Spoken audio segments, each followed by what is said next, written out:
We are continuing to follow breaking news tonight out of the nation's capital. We have live pictures from the House floor.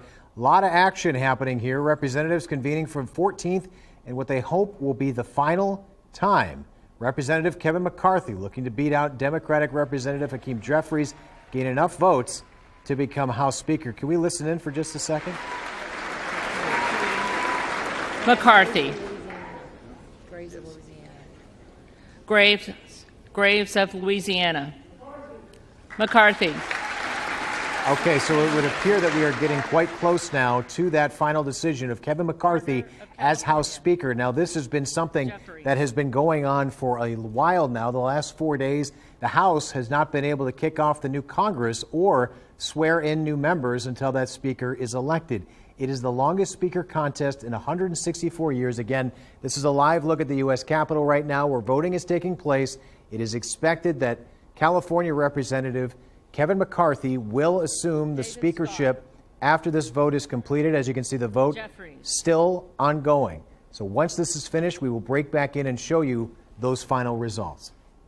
Live pictures over downtown Cincinnati tonight.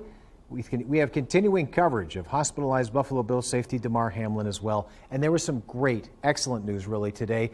He is now breathing on his own, able to talk too after having that breathing tube removed. This comes just 4 days after he suffered cardiac arrest on the field during Monday Night Football. He was resuscitated twice before reaching the hospital. The Bills say his neurologic function remains intact and he's communicating with his family and care team. The team's head coach, Sean McDermott, says Hamlin surprised the team by FaceTiming into the team meeting. When players saw him, they stood up and cheered. He's just got some staple things that they know him for and that he does. I mean, he made the heart symbol probably more than anything. And then he gave him a thumbs up. So, and then somewhere in the midst of that, and it was a little bit hard to hear, but he, as you'd imagine, he said, I love you boys. And of course, I think I got the guys. On the Fanatics website, Hamlin's jersey is now the most purchased jersey among all athletes across all sports. The sports merchandise and memorabilia company says it is donating all proceeds from those jersey sales to Hamlin's Chasing M's Foundation. And sports director Matt Digby in studio with us now. What other updates have you learned today about his status? Well, it's a lot of joy all around. Yeah. Relief / joy / elation, whatever you want to call it, as the story seems to be coming close to a happy ending. Both the Bills and the Bengals also thankful that it's going to turn out positively for everybody involved. And now they're able to turn their attention now to Week 18 because, again, it was a couple of days ago the NFL made that call that Week 18 was going to go ahead as planned. There was a long time. It was only just yesterday or 2 days ago that they decided the game time for the Bengals-Ravens game, but it is going to be 1 p.m. on Sunday. But it looks like for now, as Hamlin continues to recover, he continues to interact with the medical personnel at the hospital and, again, interacting with the teammates. It seems like it's going to be a happy ending, what everyone was hoping for. All right, we'll go over those playoff scenarios and sports coming up a little later. We want to have a look now at Damar Hamlin's GoFundMe page. It has now raised over $8 million since Monday night. This was originally established as a toy drive for Damar's community, which supported toy drives, back-to-school drives, kids' camps, and more. It's now being used to support Hamlin's recovery. And we will continue to update you every step of the way. As soon as we get any new updates, we'll post them at Dayton247now.com. And you can find everything you need to know on his recovery on our homepage right now and in the sports tab. All right, well, we have made it. It is the weekend. We did it. It's going to be a little colder, a little more January-like than last weekend. Tim is in for Natalie tonight, so what we have on tap? We have some cold weather tonight. Okay. And we have some sunshine tomorrow. Good way to start the weekend then. And then some clouds and maybe some wintry precipitation. We'll take the sun though. Yeah, maybe some wintry precipitation coming in on Sunday afternoon into the evening. Overall, probably just going to be a mostly cloudy to overcast day. Maybe the morning, maybe a little bit of sunshine. But right now, you can see we had some heavy cloud cover earlier today. Made it really dull out there. But that moved out in the later evening. We got to see that full moon tonight, the micro moon, a little bit. But those clouds are going to continue to move out through the night and bring us a little bit of a sunshine for the day tomorrow. Looking really nice. We'll have that in a little while. But what we're following headlines, sunshine on Sunday starts out nice, and then once again we'll have that system kind of clipping our southern end, so we'll monitor that as time goes on, and then we'll have above average temperatures continuing through the latter part of this week.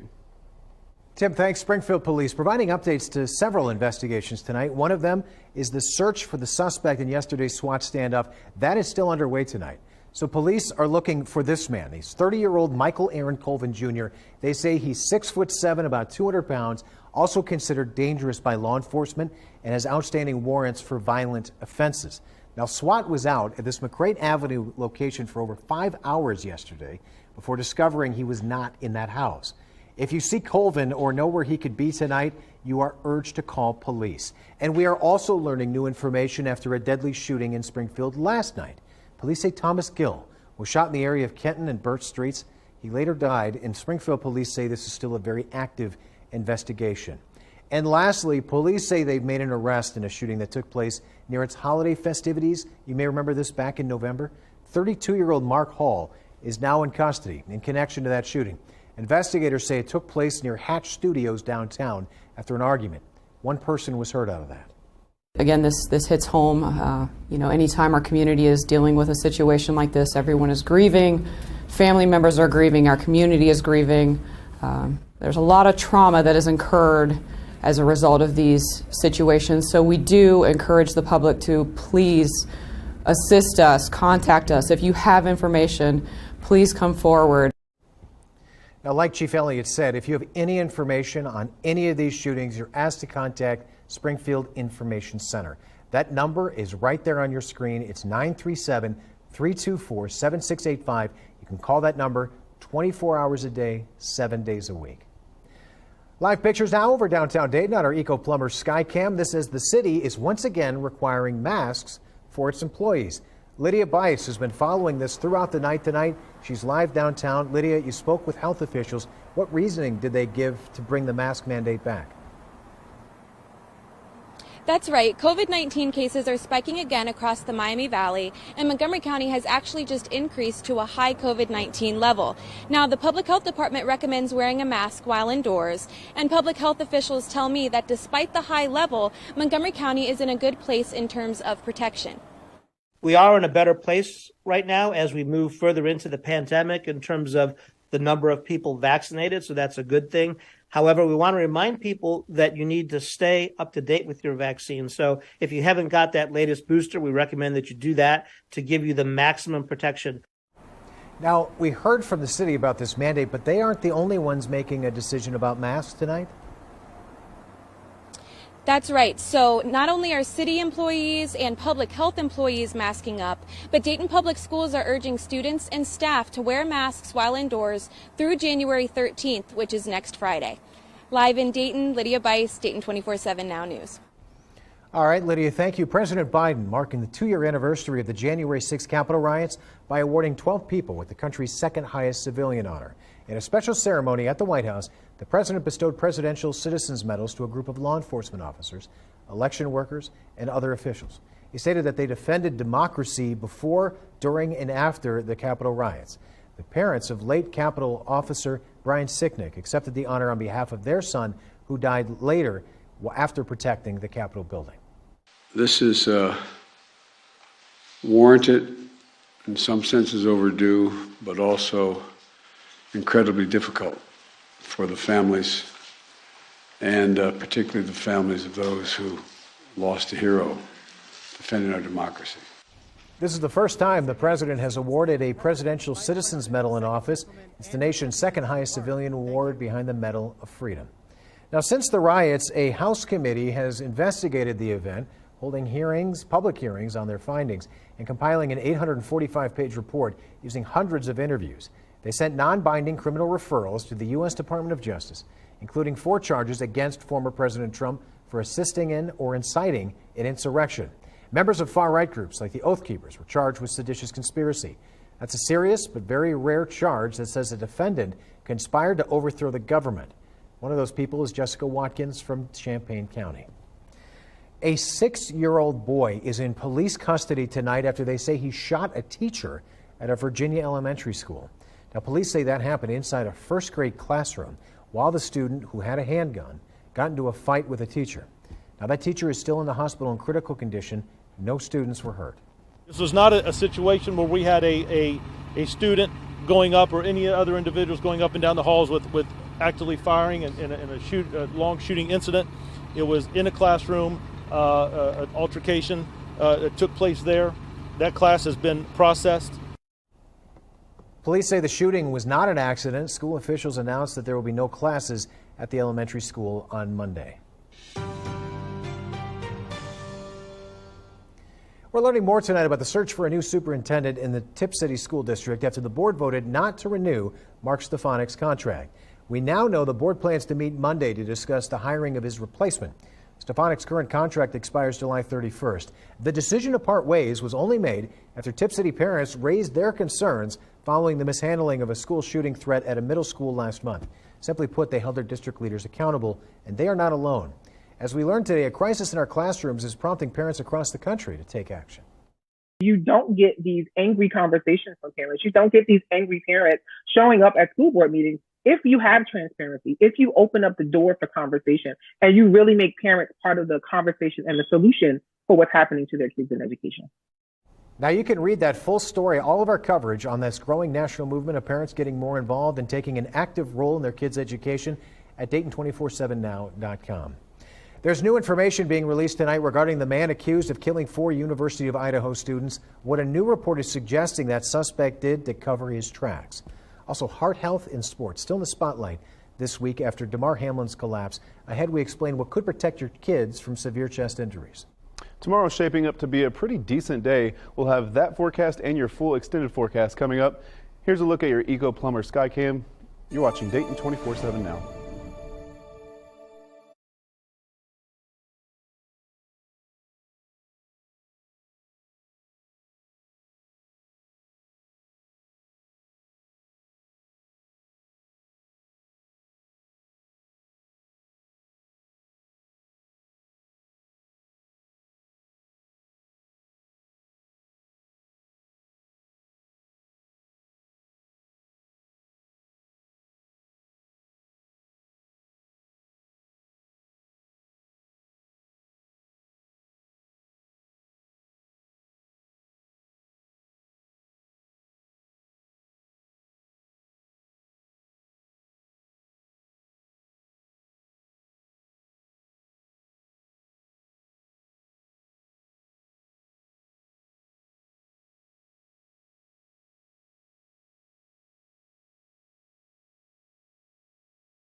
Well, we are continuing to follow the breaking news out of Capitol Hill for this House Speaker vote. A lot of things happening. Let's listen in right now.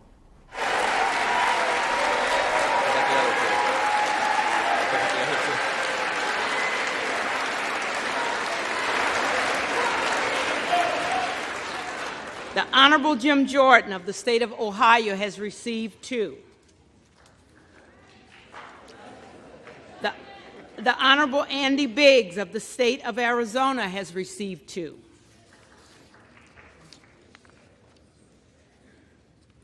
No member-elect having received a majority of the votes cast, a speaker has not been elected. Gentleman from North Carolina. Do now adjourn until noon on Monday. Noon on Monday. Will the gentleman repeat? Will the gentleman repeat his motion? I move the House do now adjourn until noon Monday. The question is on the motion to adjourn. All those in favor say.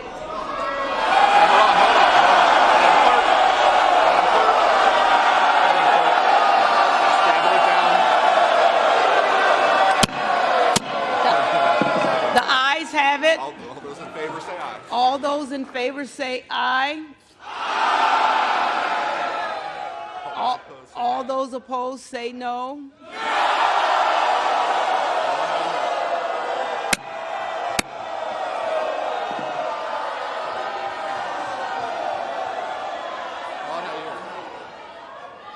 In the opinion of the chair, the noes have it. For the yeas and nays, Madam Clerk asks for the yeas and nays. The yeas and nays are requested. Those favoring a vote by yeas and nays will rise. A sufficient number having risen, the yeas and nays are ordered.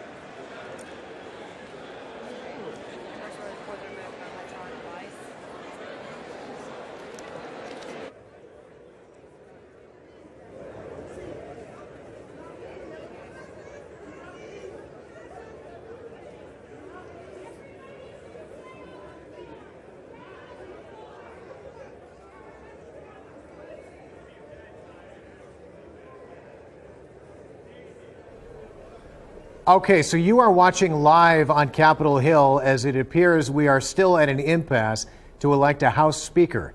Kevin McCarthy of California, the Republican from California, has 216 votes out of this. He needs 218 to gain the speakership. 2 members of the Republican Party, Representative Matt Gaetz of Florida and Colorado Representative Lauren Boebert, voted present. So again, McCarthy just needed 218 votes to get the speakership. It remains at an impasse tonight. Going into this, he thought, Kevin McCarthy did and his team, that they had the votes to make this happen. Clearly that did not happen. Now the House is deciding whether or not to adjourn until noon on Monday. And as you can see, that split still continues. We're going to continue to follow this throughout this newscast and online at Dayton247now.com. Idaho quadruple murder suspect Brian Kohberger meticulously cleaned his car before he was apprehended. That's according to CNN, citing a law enforcement source. According to that report, Kohberger thoroughly cleaned the interior and exterior of that car, was seen wearing surgical gloves multiple times. He also reportedly took out trash from his family's Pennsylvania home in the early morning hours, put it in his neighbor's bin. In court yesterday, Kohberger told the judge he understands the charges. Again, the maximum penalty for that offense, if you plead guilty or are found guilty, is up to death and/or imprisonment for life. Do you understand? Yes. So police say they have DNA linking Kohberger to the crime scene. His cell phone records also indicate he was in the area of the victim's home multiple times before the stabbings. The Montgomery County Sheriff's Office, they took to Facebook to warn you about a scam. It says several residents have received calls from someone claiming to be Major Jeremy Roy. During those calls, people are told they failed to appear in court and are asked to pay up as a result. The Sheriff's Office reminding people tonight, never calls residents to threaten arrest for missed court dates or unpaid fines. If you got a call like that, you hang up immediately, call police. All right, so things getting nice and cold out there now. Temperatures dropping into the low 30s. 33 right now. Feels like 29 though, so getting pretty cold out there. 4 degrees colder than it was this time yesterday. Pretty much same scenario across the entire region. Temperatures in the upper 20s to low 30s. 29 in Bell Fountain, 28 in Xenia, and 33 right here in Dayton. So the temperatures are going to continue to drop through the rest of the night. As you can see, we have a little bit of a roller coaster temperatures going on. Our normal high is 37, dropping down to 39 on Sunday. And as we move through the week, we can have these above average temperatures. By Thursday, we're looking at temperatures near 50 degrees. We'll have a full forecast, especially on what you can expect coming up. All right, Tim, thanks. The Cleveland Browns and others in the football world, they are asking for prayers after learning that former running back Peyton Hillis is in critical condition. That's after he saved several children from drowning. Now, authorities say Hillis and the children were pulled from the ocean at Pensacola Beach in Florida. The children are safe and healthy tonight, but Hillis remains in the ICU receiving treatment on his lungs and kidneys. And it is still unclear what caused Damar Hamlin's heart to stop at Monday night's Bengals-Bills game. Some people are speculating it was commotio cordis or ventricular fibrillation caused by blunt trauma to the heart. As David Winter reports, protection is available. Whether Damar Hamlin's heart stopped because of commotio cordis or not, the possibility has certainly raised the interest in protecting especially young athletes from it. So we came down to Cook Sporting Goods in downtown Cincinnati to see what equipment is available. A compression shirt you wear underneath a baseball jersey or any sort of jersey. Their technology and their basis behind making this honeycomb design in this pad is they can go half as thick and disperse the shock over a greater area. Costs about $35. $35. There's other ones you can go to as well. This one here actually is a step above. You can call it, it's a thicker pad, and it actually molds to your chest. So something like this, you know, if you're really concerned, if you've had an issue before, we'd probably recommend doing something like this. For football, shoulder pads generally cover the upper chest and the heart area. The issue is many players will opt for less coverage and more mobility as opposed to the larger pads. The equipment's here. Whether parents and players choose to use it is another question. In downtown Cincinnati, David Winter, back to you. Those who donate blood to a community blood center are going to have a shot at Cincinnati Bengals playoff tickets. That includes the one here in Dayton. Anyone who donates between January the 7th and the 14th will be entered into a raffle with a shot to win 2 tickets to the team's first playoff game at Paycor Stadium. Everyone who registers to donate will also receive the special edition Give Blood, Give Love hoodie t-shirt. Now you can make an appointment at the website on your screen. That's donortime.com. So we do have a chance for some wintry precipitation coming up, but right now we're talking about the sunshine we can see tomorrow. Clouds clearing out of the region by 6 a.m. tomorrow up to partly cloudy skies. By lunch, we're looking at pretty much just clear conditions. Looking like a very nice afternoon tomorrow. Plenty of sunshine through the day. Skies should remain clear through the evening and overnight as well into the early morning hours. By 4 or 5 a.m., we have some clouds start moving back in as our next weather maker approaches. And then we do have the chance for some mixed precipitation to snowfall move into the region. Nothing heavy out of this, just a clipper system, some light snow possible. We'll have more on that tomorrow as we get a closer look at it. Taking a look at our our hour by hour forecast for tomorrow. Your eyes are not deceiving you. This does say sunny and clear conditions, so try to enjoy the sun while you can. Tim, thanks. Well, live pictures once again out of Washington, D.C. at the U.S. Capitol building. Chaos tonight is probably the best word for it. The speakership of the House still up for grabs tonight. We're going to take another look inside the Capitol building when we come back, but it is still very much up in the air. You're watching Dayton 24/7 now.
Good evening. I'm Matt Digby with a look at sports. Week 18 is going ahead as scheduled with the National Football League. The Bengals have a 1 p.m. kickoff with the Ravens Sunday, and Cincinnati knows they're already AFC North champions. What they don't know is who and where they'll play next week in the playoffs. There are multiple plans in place depending on the outcome of the Week 18 games. Bottom line, if Cincinnati wins Sunday, they will host a playoff game next weekend. If Baltimore wins and if they end up facing Cincinnati in the wild card round, the host of that game will be determined by a coin flip, and also the AFC Championship game could be played at a neutral site. If two of the Bengals, Chiefs, or Bills make it that far, it would all depend on this weekend's results. Well, Bengals head coach Zach Taylor giving his thoughts on these new playoff scenarios, saying earlier today, quote, "What's in front of us is to win this weekend and reclaim an opportunity to have a home field wildcard game. That's the task in front of the team," end quote. You're watching Dayton 24/7 now.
The Dayton 24/7 Now News app, brought to you by the Jeffschman Auto Group. We're continuing to follow breaking news out of the nation's capital. A lot of chaos through the evening tonight. The 14th vote for Speaker of the House has ended without a speaker. Now the question is whether or not House members adjourn until Monday at noon. So in the latest vote, Kevin McCarthy, the representative from California, received 216 votes. He needed 218 to win. So he has gained votes over these last several times that they've gone through the voting process. Representative Matt Gaetz of Florida voted present. He's Republican. Lauren Boebert, also of Colorado, also voted present. So those two members not voting yay or nay, each one of them needed, based on the vote totals, in order for McCarthy to be elected Speaker of the House for the Republicans. There's 4 other votes from the Republican Party.